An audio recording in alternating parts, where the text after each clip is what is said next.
it's Ashley, and this is Let's Talk Recovery Houston. So today, this is kind of interesting because I've never got to hear William's story before, but a couple people were like, oh, like you really need to get connected with him. And actually, Sarah made it happen.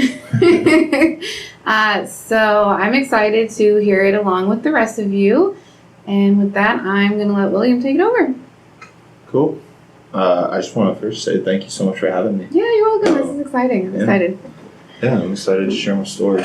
Where to start? I mean, born and raised in Houston, Texas. Is your family from Houston? Mm-hmm. Yeah, Another Houstonian. Yeah.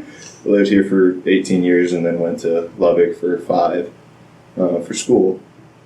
But grew up in a 2-parent household, like very blessed to have that in my life, where like both parents very involved in my life, and I have 2 older sisters who are also like super supportive, always around, love me a lot. So I guess where I could start is middle school, around 7th grade, 6th, 7th grade. I fell like really deep into a depressive and suicidal state.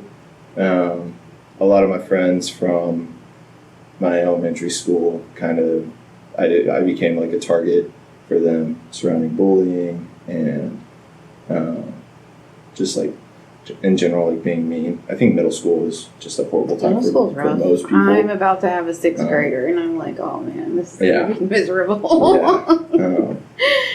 I think almost every day I came home crying because of what someone said or someone did.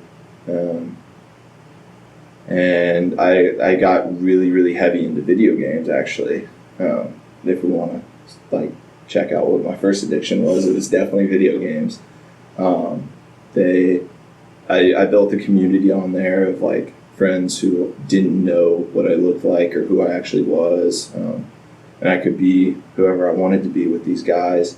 And they accepted me. Like, it was a cool community of guys that were older than me that didn't care that, you know, I looked the way I looked or sounded the way I sounded. They just accepted me because I played the game well. And that was good enough for me. And then 8th grade came around and I was completely alone at school. All of my friends from middle school, they just kind of like stopped even bothering with me. It was weird. It was 8th grade. I remember it was one of like the loneliest times in my life. Like, everyone was around me, but I didn't feel like anyone actually noticed me. And everyone's like, high school's gonna be better, like best time of your life. That's a lie for me, at least. High school, 9th grade came around and I almost failed biology because I was playing video games so much, because it was like something I depended on. Parents took the consoles away, so I graduated to, I had started drinking when I was around 14, so summer between 8th and freshman year. And I remember the first time I ever drank was with my parents. I had 2 beers and like passed out on the beach for like 6 hours. It was probably one of the most absurd things. And they were like, wow, we didn't know you could chug 2 beers and pass out on the beach. And it's like, oh, you're not supposed to chug? You're not supposed to do that? But anyways, moving on, it was like, it was just an escalation from there. It went from alcohol to weed to coke, and this was all in a span of like 3 years, where I don't remember my junior year of high school, because I would wake up, I would smoke, I would go to school, at lunch I would smoke, before swim practice I would smoke. That was the schedule I was on in high school too. Yeah. Oh my gosh, yeah. Yeah, I mean, just a constant high. And I still maintained A's and B's, captain of the swim team, captain of the water polo team. On the outside, everything looked great. On the outside, like, I was happy as could be. I go back and look at pictures from that time, and I'm like, wow, I I don't look nearly as happy as I thought I did. And it's interesting because during that time, it was, again, like my 8th grade year, one of the loneliest times. Like, I had all of these friends. I had all these guys that I would call friends, but really, like, they were just people I used with. If I showed up without anything, it was like, why'd you come? And it's like, oh, okay, so that's how this friendship works, is I show up with booze or weed or cocaine eventually.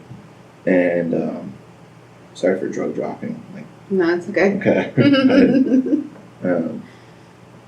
But if I showed up like with a substance, then it was all good. My friends were like, cool. But if I didn't show up with anything, then they're like, why'd you come? Like, you can't have any of ours if we can't have any of yours. It was very conditional friendship. And I remember when it turned, it was beginning of my junior year, and I didn't think I could go to school without being high. And I remember I didn't want to smoke, but I knew I had to in order to function that day. And it was one of the saddest days where all I could imagine was like this life where I just smoked all the time. There was no other chance for me to like not do it. I couldn't like see a life beyond smoking or doing cocaine or drinking. And towards the end of my junior year, the hours before a water polo game, I got in my mom's car because she was dropping off some snacks for me. And I was like, Mom, I need more money. Because, you need money to buy drugs. Yeah, it's kind of expensive. It's very expensive. I was like, I want a job. And she's like, Will, how are you going to do a job? Like, you go to school at 8, you get off at 3, you go to swim practice from 3 to 5. Where are you going to put a job? And then you have homework and stuff. And I'm like, I'll figure it out. Don't worry about it. She was like, why do you need money? And she just kept pushing and pushing and pushing and pushing. And she told me down the line, now that I'm sober, she was like, I knew something was wrong. I just didn't know what. I didn't know how serious. I knew that you were using. I just didn't know how bad it had become. And so, like, she kept pushing. And I just broke down in her car. And I told her what had been going on. The use that I was using, how much I was using, what I was using. But, it didn't end there. That was April of 2015, or 2014 rather. Yeah, April of 2014. And then I didn't get sober until August 1st of 2014. And during those 2, 3, 4 months, I managed to manipulate my parents into thinking that I had 11 weeks sober. I went to therapy and convinced my therapist until he drug tested me that I had been sober. And then I got drug tested, and he was like, all right, we have 3 options.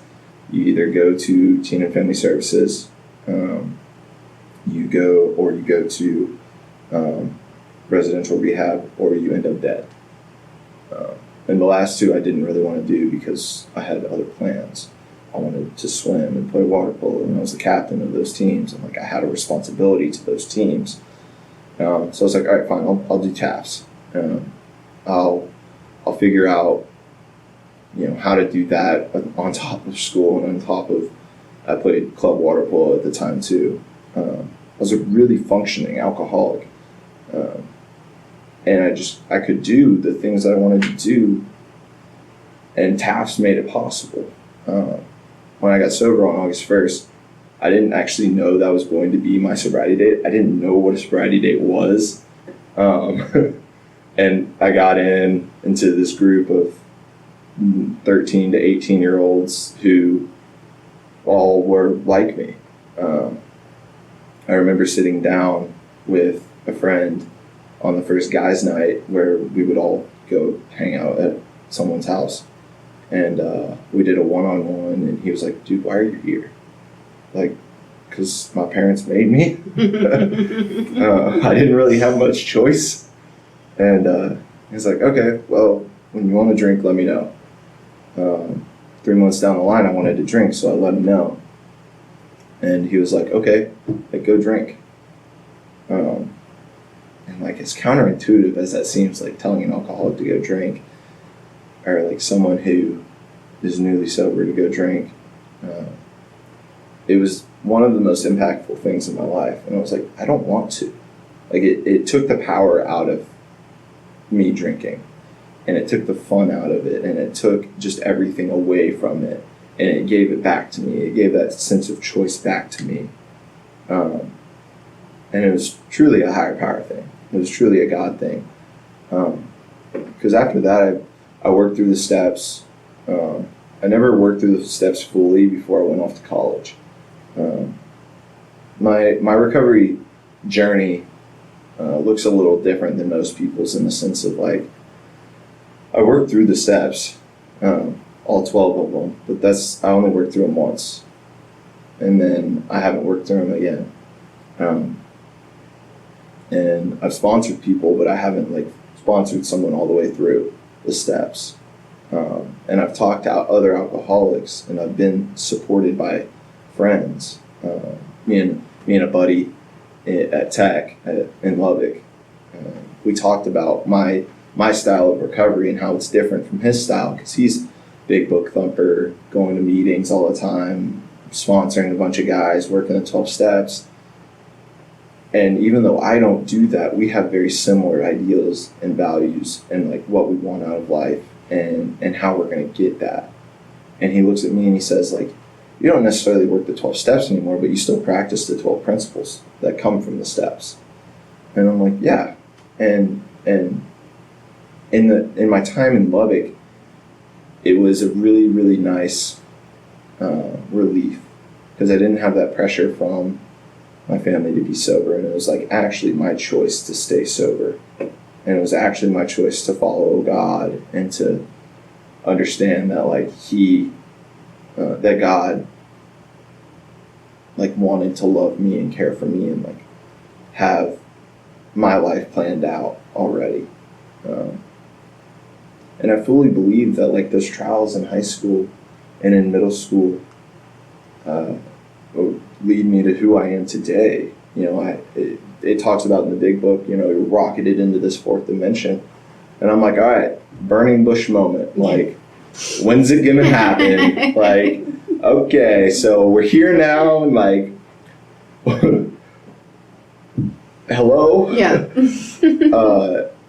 And then I look back retrospectively at my life, and I'm like, I'm in that fourth dimension. Like, I'm happy. Like, internally and externally, like, truly happy. I have so much support and friendships. I advocate for myself now. I'm not this scared boy who didn't know what he wanted out of life, and who didn't have anything to rely on, and who was alone. I'm someone who can look past being an alcoholic and being an addict and see that, like, there's so much more to life than drugs, and there's so much more to life than alcohol. And, like, that's a blessing that my higher power gave me. So what's it like? Okay, so and it was neat because Sasha was here yesterday and talked about sober high schools, and then we talked about, like, sober colleges, and that's what you got involved in, right, at Tech. Yeah. So tell me about that, because I think a lot of people are like, wait, what? What is that? Yeah, absolutely. So Texas Tech has a collegiate recovery community, and in that community there's about 120 people, give or take, and they're all sober. And so college is like this treacherous place for people in recovery, where, you know, drinking, partying, booze, right, like, that's the culture. Technically don't have to go to class, right? Yeah, you exactly. Just have to show up and pass your test. Exactly. And so for someone in recovery, that lack of structure creates so much just discord. And for the collegiate recovery community, they create structure, and they create, like for the first year, there's a mandatory meeting that you have to go to, that you have to check in at. And it's just a community where my first year I spent 8 a.m. to 5 p.m. unless I was in class. That's where I was. And I met my best friends there. I met the guy who's going to be my best man there. I'm not getting married, but if I ever get married, he will be my best man. And as like crazy as it sounds, like that's where my community developed, and like that's what it's there for, is to develop it, to develop our own community outside of there, where we have a fellowship of other people who are sober or in recovery and know what we're going through and know what we struggle with. Because I go up to a normal person and I explain, like, I say normal person, but like someone who doesn't have the disease of addiction, and I explain what goes on in my head, and they look at me like I'm insane. Yeah, they don't understand. Yeah, absolutely. Yeah. And then I go up to like one of my buddies, and they're like, yeah, I have that same thought, and I get it, and like this is what I did, and they share how they fixed it, or how their solution to what I was, and I implement that into my life, and that's what that community gives me, and I think there should be one on every college campus, because addiction and alcoholism runs rampant. Binge drinking is the norm at most colleges, and that's not normal. The way people drink in college is not normal. And and yeah, it was a blessing. It's the only way I could describe it. George Youngblood, the CEO of Teen and Family Services, was like, you should check out Texas Tech. And I was like, heck no, I'm not moving to Lubbock. I'm not going 8 hours away. And then my mom, on the last day that I could apply, was like, apply. It's like, okay, fine. And so I applied, I got in. I got into the Collegiate Recovery Center, and the rest is... Do they house you guys all together? Yeah, so my first... That'd be weird, right? If like you're trying to be sober and your And you have roommate's like someone- partying till 5 a.m. Yeah, exactly. So we have dorms. So when I was there, we were in a dorm building. The years after me, they moved them over to Carpenter Wells, which is like apartment style dorms, but not really apartments. It's like a kitchen and a living room. It's nice. But yeah, so I was housed with 3 guys from Teen and Family Services who I don't talk to anymore, but that's just kind of how college goes. But they were all sober, and then our entire wing, we had like one hallway that was all sober. And that increased the level of accountability that we had with each other. And because like kids would go smoke weed in their dorms all the time. I'm like, okay, like cool, we're gonna go like approach you about that, and we're gonna talk to you about that, but like, hey, what do you need from us? How can we help you? How can we support you? How can we keep you sober? And like at some point it's like not our job to keep them sober, but that community in that dorm is there to where like we can reach out and be like, hey, how can I help you be accountable? And then we sign a contract with the Collegiate Recovery Center that we will report any like use that we know of. And Do they drug test you guys, or is it no? It's just a honor code system, yeah, kind of, it's right? it's an honor code system. If they suspect that you're using, they'll ask you to go get a drug test, and typically, like, if you're not using, you'll go get a drug test, and if you are using, you'll disappear. Yeah. They're moving out. Yeah, exactly. Yeah. So, yeah, it's I think living in the dorms was another like great way for me to find my friends and fellowship. Our door was always open, even if it was like 3 a.m. It was unlocked. Anyone could walk in. We just had an open door policy. At one point, we had a mattress in our living room that people slept on. It was like, it was just how we lived. So, yeah. And you've graduated now, right? Yeah, so I graduated in 2018 with my bachelor's in psychology, and then I'm graduating August 8th. I have like 2 more class periods, and so I'll graduate August 8th with my master's in marriage and family therapy. And again, like part of that fourth dimension thing is like I never imagined I would have a master's, let alone like going and pursuing a second one in Baylor and Waco. But yeah, it's like my dad and I had a conversation when I was 18, graduating high school. He's like, "You want to go to college, right?" I'm like, "Yes, Dad, I want to go to college." I'm like, it's funny because he had to ask me that, and now I'm like graduating with a master's and going and getting another master's. And he's like, he's always been on me about my academics, and that's a part of like addiction being a family disease, in that he typically rode me the hardest. And like I love him, and he's always been loving and supportive. And he had to grow a lot through my addiction and through my recovery. Essentially, like, had to do his own recovery. And he doesn't know this, but I found like gratitude lists of his, and like it made me like really, really grateful for him, because I knew that he was also working like his own program and like and committed to doing what he needed to do to help me. Well, because that's important, right? That the family gets involved, and it's not just like, here, fix them. Absolutely. Like, we're fine, just Absolutely. fix them. Research shows, I'm going to bring in like my academia Yep, too. nope, let's do it. 'Cause we got all these degrees and stuff. So research shows that addiction is like a family disease. So with marriage and family therapy, we look at systems, we look at families. And within that, I have an addiction concentration. And the families play a role in whether it's enabling the disease, whether it's being the hero, like you make the family look good on the outside, but on the inside everything's falling apart. The scapegoat, which is typically played by the addict or the lost child.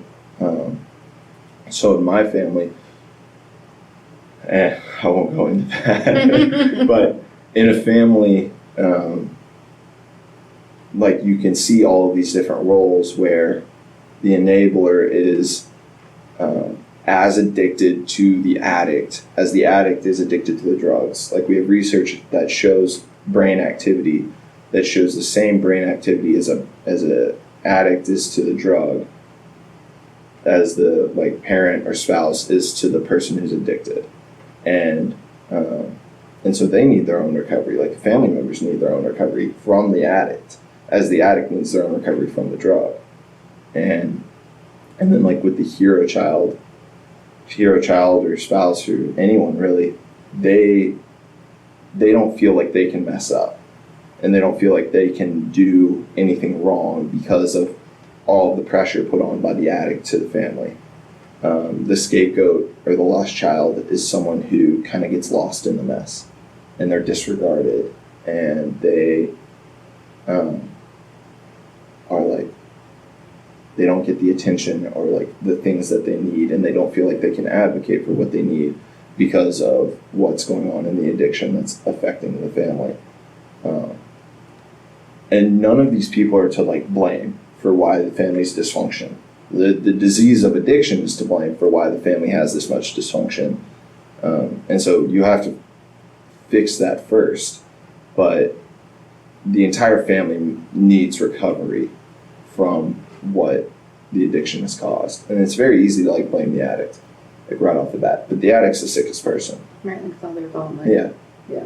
Yeah, absolutely. It's not the addict's fault. And it's not like the enabler's fault. It's not the hero's fault. But that entire system plays a role in the addiction still being present, and the addiction being allowed to stay in the family. So what are good ideas for like families, right? Because they're saying families need to work like Al-Anon or Yeah. counseling Yeah. or all of the Al-Anon. above. Al-Anon. My parents went through Al-Anon, and I guess still work Al-Anon. My sisters never really did anything. Yeah, so how is that? Because, okay, so your dad was Yeah. he was very supportive, but you have two sisters. So is there some, like, resentments and things? Are they normies? Do they... Yeah, for the most part, they're normies. There might be, like, some aspects and isms that they might have, but for the most part, they are normal. They can drink normally. They don't use drugs, but they can drink normally. And they were off at college, actually, when all of this was happening. Okay. And so they weren't actually, like, there. They didn't actually experience it firsthand. So that's how you got away with it for so long, because you Yeah. didn't have anyone living, you didn't have siblings living in the house that Yep. could call you out Yep. on why do you And- smell and like when- reefer all the Well, time? and whenever they came home, they would call me out and they would tell mom. And it's like, wow, thanks guys. But It's fine. actually, like, thanks guys.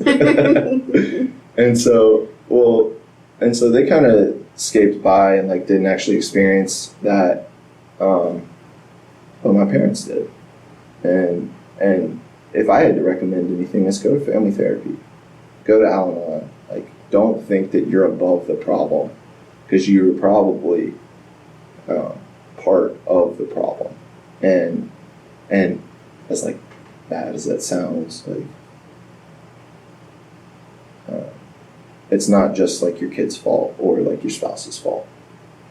You have a part to play. Like, it takes two to dance. Yeah. It takes two to tango. It takes two to do anything. And addiction infects every part of the family. And it's a disease. It's a disease. It's a brain disease that can be treated, and the family disease can be treated. But you have to put in the work. You have to want to change.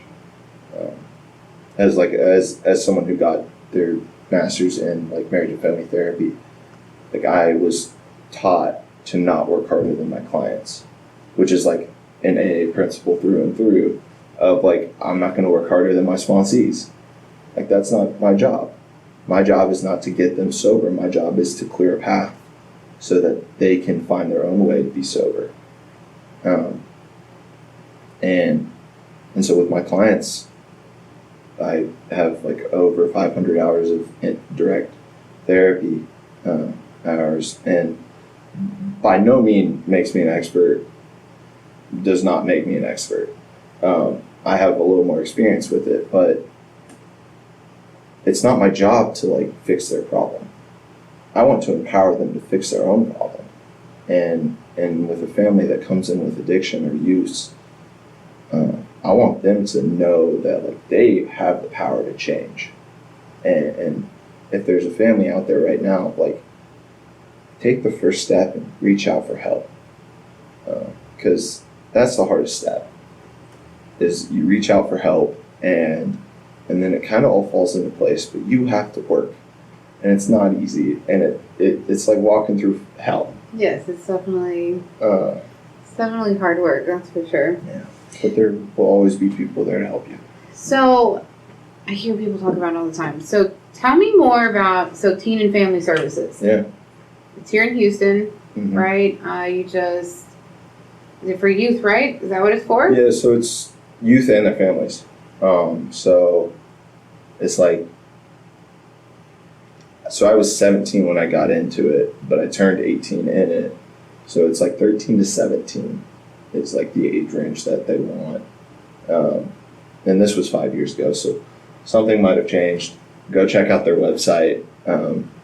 It's, if you need it. But typically, like, so on Mondays and Wednesdays, there would be group, and you got to choose which one you went to. On Tuesdays, there was family group. So it would be like my parents and myself would go, and there would be other parents and kids there as well. And we would do validations, and then we would talk about like something going on in the family or how we needed to support each other. Um, and then I also believe on Wednesdays there was a dad's group and a mom's group where dads could come and process and where moms could come and process. And then on Thursdays there was an optional group for guys and for the girls. So it's like every day you're in a group. Mm-hmm. Every day. So my schedule in high school was 8 a.m. to 3 p.m. I was in school. 3 to 5 I was in swimming. 5 to 6 or 7 I was at TAFs. And then 7 to 9 I was going to play water polo. And then 9 on I was doing homework and eating. Yeah, no job for you. No job for me. No job for you. But it kept me sober. That busy schedule did not give me time to use drugs either. Do you think if you would have encountered some like sort of consequences that would have stopped you before you told on yourself? Because I'm just curious. Okay, so when I was in high school, which was a very long time ago, it was maybe like my sophomore year. That's when they started drug testing athletes. Yeah. At my school, especially our football team. Did they not? Is that not a thing where you went to school? Mm-mm. Yeah. So that's how you were able to get away with it. There were a lot of times where I was stopped by like the neighborhood police, where they would like find alcohol and weed. And, was never arrested, and like that's privilege. Like, you want to talk about privilege? Like that's direct privilege that I have of like never being arrested. And partially it's because of where I live, or where my parents lived. And so I never experienced like direct consequences of my use other than like my family not liking me. Do you think if you would have stopped? You would have like that would have been the thing where you'd been like, okay. Or you would have been like, just gotta be more careful. Yeah, I would love to sit here and be like, yeah, I would have stopped. Like if I had gotten arrested, I would have stopped. But probably not. I would have just tried to find a different way to do it. Tried to be more sneaky. Yeah. I mean, it's pretty impressive because you never went to treatment. Yeah. You didn't do inpatient. You just went to teen and family services. Yes, ma'am. I mean, that's pretty... What did Dr. Powers say? Like the average person, it takes them like 4 inpatients and like 7 tries before they actually can get sober. It's very rare to just I'm an anomaly. I very much so recognize that. I don't know why or how or what. My parents gave me the resources. I took advantage of it. And yeah, I don't know how or why I'm where I am today. No, it's pretty cool. I'm always envious of those people. They're like, no, I just go to meetings and I did it. I'm like, you're a jerk. Well, and I think for the person out there who isn't like me, where like I just went to Teen and Family Services and like good to go, and like stopped going to meetings after 2 years, don't recommend it. It works for me. It might not work for y'all, but it works for me just because like I have this connection with my higher power through my religion. But for the person who is struggling in like a chronic relapse, or like, don't give up. Like it will come, it will click, it will make sense, and like there's stress in your life that causes it. And it's okay that you're struggling right now. And like keep reaching out. What are your ideas and thoughts on, so there are not, I'm going to say, I don't think there are enough free resources for treatment options, right? Because inpatient is very expensive. Very expensive. And if you're not on your parents' insurance, or it's, some people cannot afford to go to treatment. Yeah, absolutely. Do you think society as a whole will ever figure out a way to make that possible for people? I hope so. Yeah. I mean, especially now, right? So since COVID has happened, like you can get alcohol delivered to your house. Yep. blows my mind, makes me mad. A lot of meeting Which tells around places, right? a lot of meeting places have been closed, and like meetings are on Zoom. So it's almost like you're making it so hard for people to stay sober or even get sober during a pandemic. And then where do they go? Right? Like, where do they go? Yeah. It's crazy.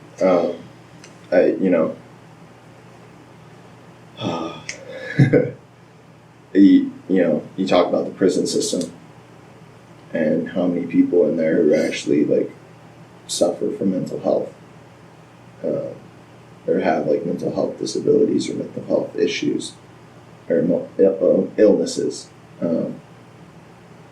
and how like you could take everyone with an addiction issue in prison, give them treatment, and it would pay for itself from the tax money and the privatization that is already there.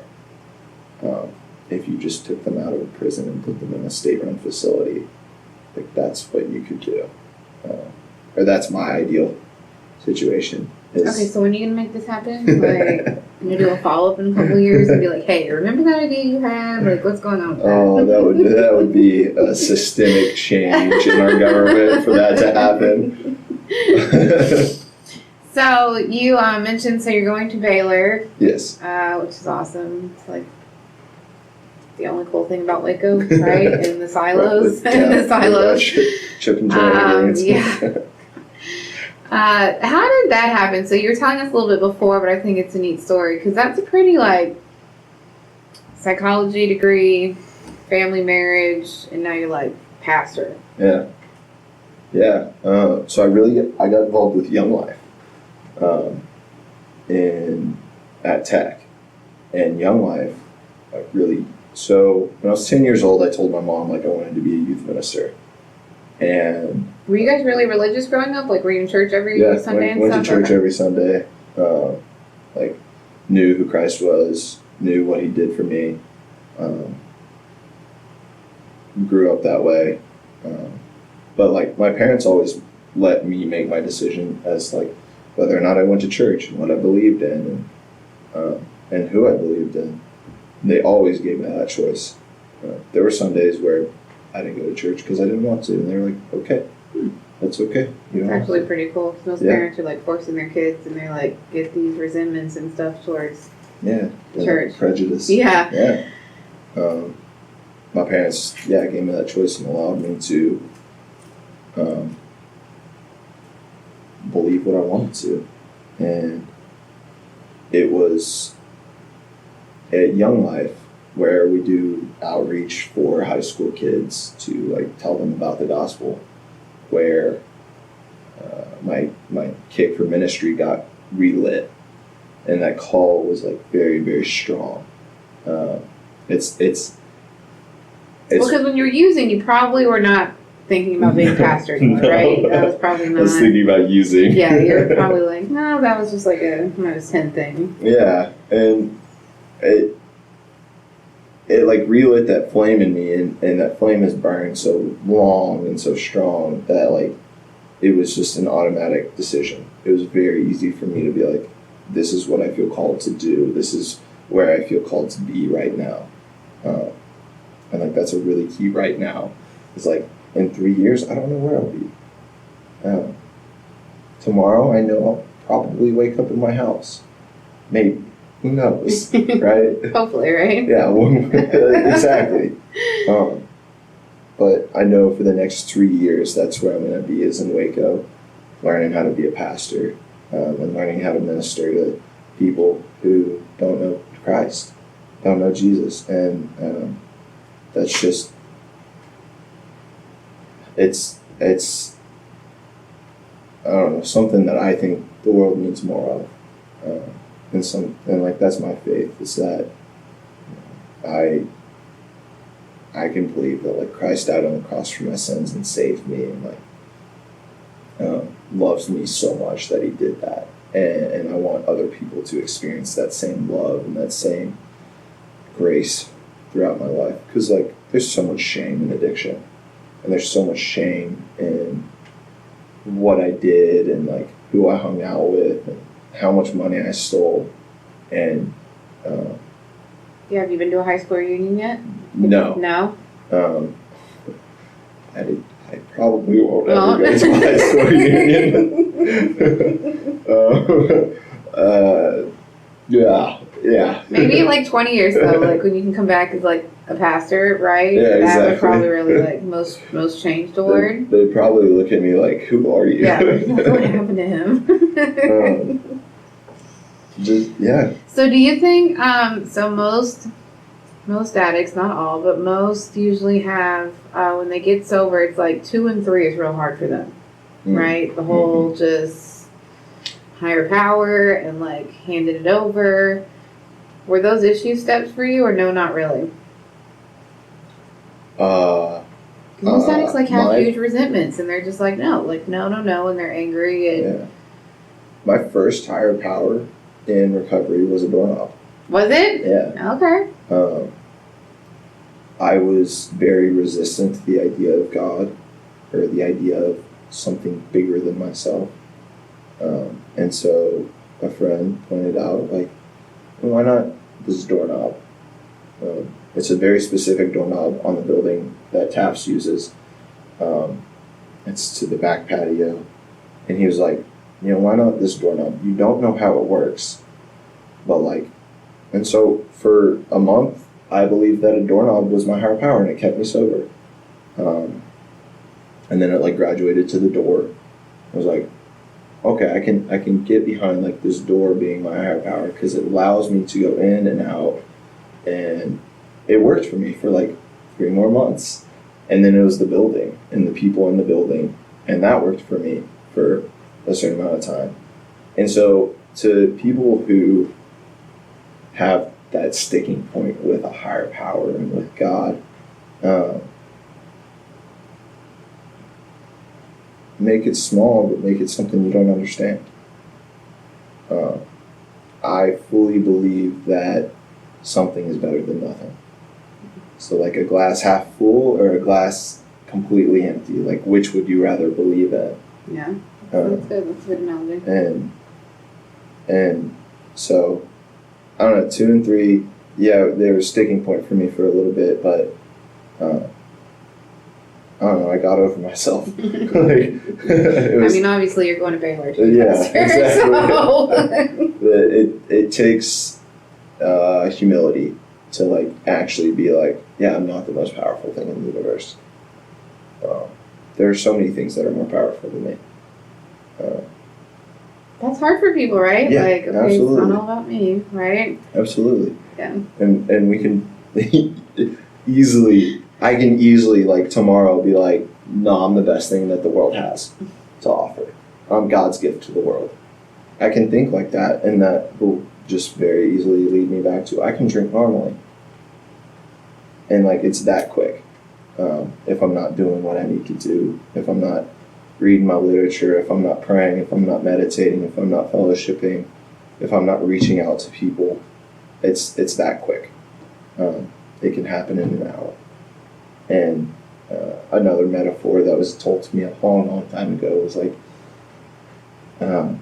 my addiction is doing push-ups, and I have to do one more than it every single day. And if I ever stop doing push-ups, my addiction will get stronger than me. That's good. Yeah. I like that one. So what has been we're going to do favorite and least. So what's been your favorite thing about recovery and your least favorite thing about recovery? Most popular for least is usually people like the 4-step. Yeah, 4-step is it's like I'm not responsible for those. No, favorite thing about recovery is the fellowship. 100%. Never had like real friends before recovery. And just like the vulnerability that I can have with those guys and women. My least favorite is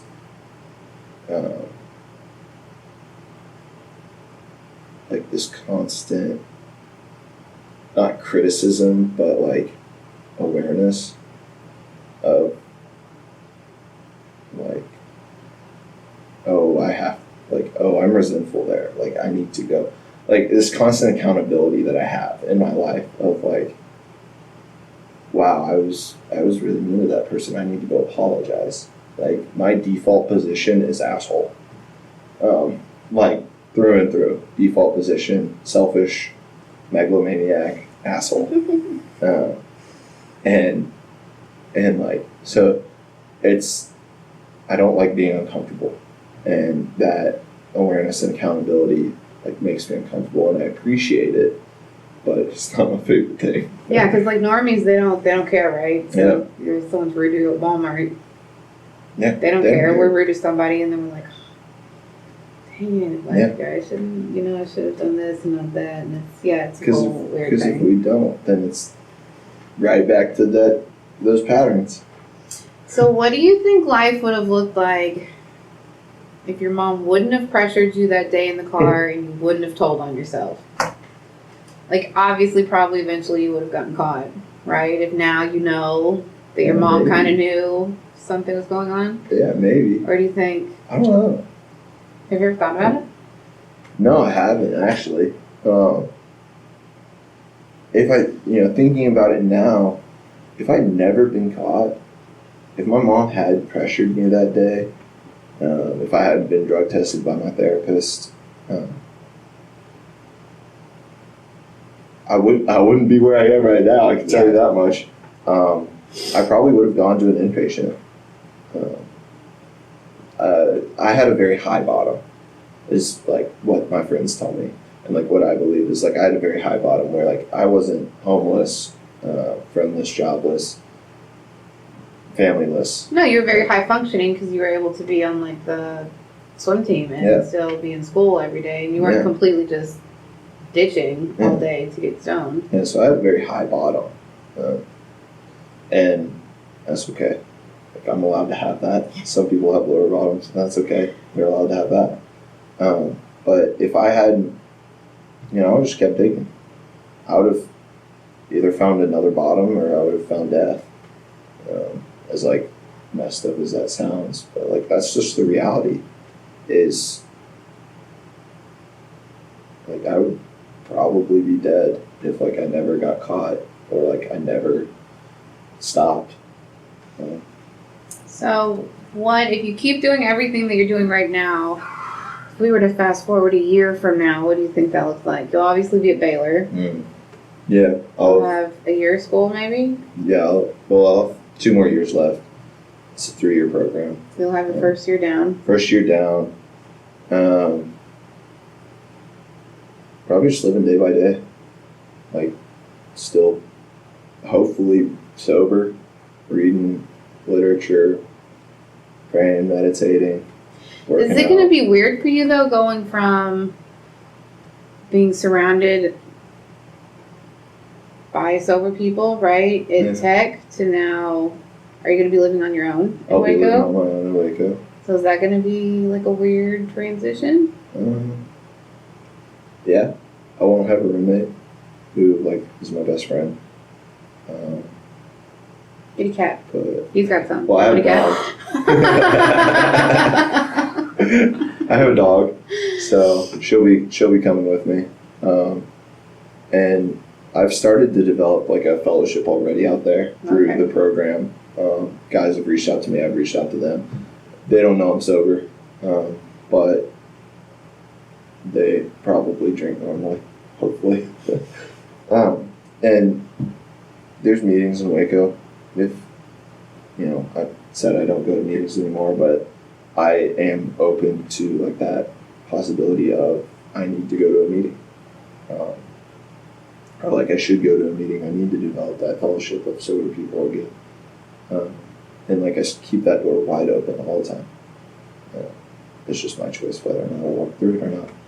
There's this really small town outside of Waco. It's called Lacey Lakeview. Yeah. So if you ever get to go to a meeting there, go to a meeting there. I went to, when I was in treatment 7 years ago, I was in treatment in Waco. Right.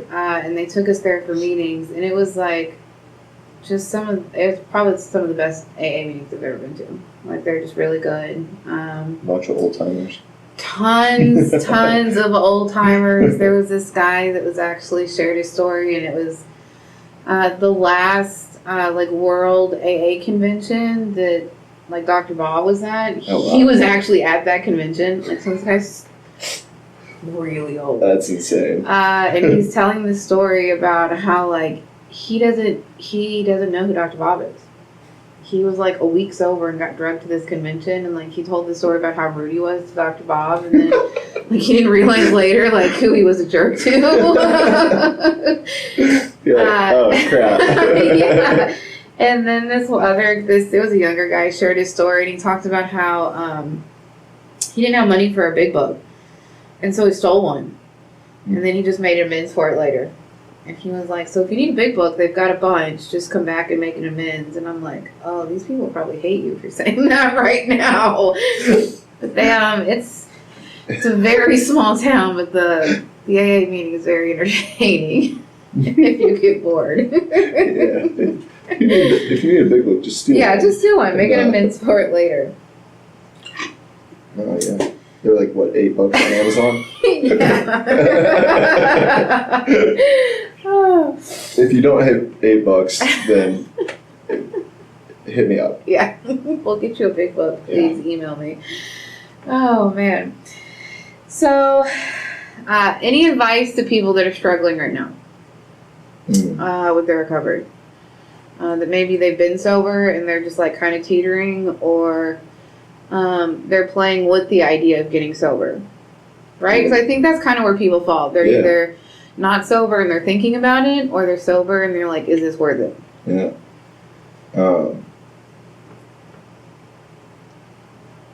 Do the next right thing. So like, don't focus on how even tomorrow. Like, when I am at that place where I'm like teetering on like, is it worth it? Like, because like 6 years sober, like I still have those thoughts. They don't really go away for me. I'll probably battle one every day. And it's like, is this actually worth it? And it's a very quick like correction of doing the next right thing. So whether that's talking to my dog, or taking a walk, or praying, or meditating, or reading something, or as simple as like talking to a friend.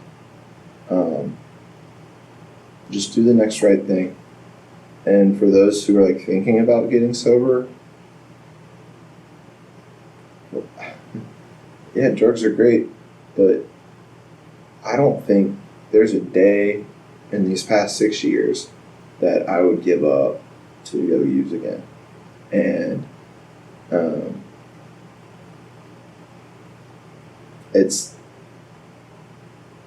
like as much choice as you don't think you have, like you are already thinking about making a choice, and you have a choice in stopping, in like saying no more, and then going and getting help. That's your choice. Is your choice to reach out, and letting other people know about it. And that's a very vulnerable thing to do. So do it with someone you trust, whether it's a therapist or a friend or a random person on the side of the street. Just reach out, get help, and go from there. But focus on today. What can you do better today or different today? That's awesome. Shout outs. You want to give any shout outs to people? Some people forget sometimes, and they'll message me later and be like, oh, I should have said something to my mom or like my grandma. Well, shout out to Sarah for letting me have your number. Yes, this was fun. Seriously, this was cool. She was all excited about it. She came like flying to my door. She's like, I got somebody. She's like, take this number down. And I was like, okay. And she's like, no, seriously, take this number down. This would be a good one. Yeah. I was like, okay. Because I used to be in the hallway. I used to be down here, like right next to her. And so she was like, came flying in. She was so excited. And then I think she was kind of bummed that she wasn't going to be here this weekend because Sasha yesterday and then today. And she's driving a million miles. Have fun. Yeah. That's one guy. That's a good friend right there. Yeah. And then, my family. And I have to shout out my family. My mom, my dad, both my sisters. Thank y'all so much for everything that y'all did for me. All my friends in Lubbock, in Houston, y'all know who you are. And South Main Baptist Church. I grew up going there, and have shared my testimony there, shared my story there, and y'all, that community, that church is like very supportive, and has helped me get to where I am today. And then Teen and Family Services, y'all heard about it, check it out, donate to them. You can scholarship a kid if you have the means to. And the Collegiate Recovery Center at Tech helped me, graduate college, and Which is pretty awesome. yeah, and get into a master's program. And so, those are like, I'm sure I forgot someone. He'll text me and we'll add it to the comments later. My uncle Kevin, he knows. So Yes. Okay. Yes. Oh, that's serious right there. So this is awesome. Shout out to Transformations for letting me use the building. This will be obviously on the Facebook page, YouTube, Spotify, iTunes, and then I do little things on Instagram too. So like and share all that good stuff. And that is it. Have a great rest of your weekend. Bye. Bye.